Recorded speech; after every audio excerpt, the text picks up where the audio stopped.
Gilman Dudani dhe Muçi Shaliani, i njohur me Novkën Sheqeri, sapo kishin bëritur nga Barcelona në vendin tonë kur u bën objektivi një atentati mafios. Të dy udhtonin me një makinë luksoze Benz kur u qelluan me breshëri plumbash rreth 25 minuta pas largimit nga aeroporti në rreth rrotullimin pranë Rinasit, një zonë me trafik të dendur. Gilman Dudani, krau i djathtë i Emiliano Shullazit, mbeti i vdekur në vend, ndërsa Shaliani, që po drejtonte mjetin, është plagosur në kokë dhe ndodhet në gjendje kritike.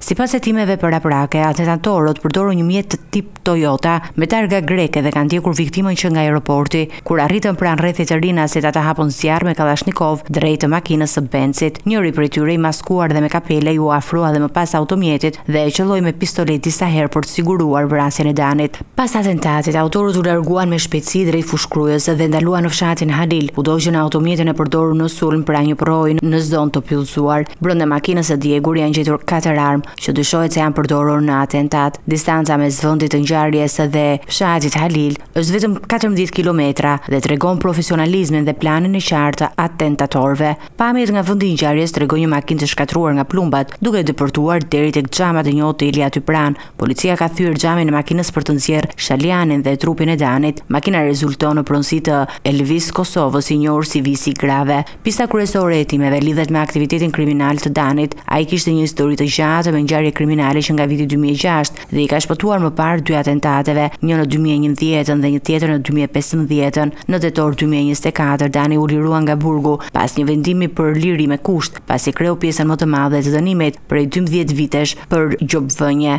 Hetimet vazhdojnë për identifikimin e plotë të autorëve të atentatit dhe lidhjet e mundshme të këtij sulmi me konflikte brenda grupeve kriminale në vend.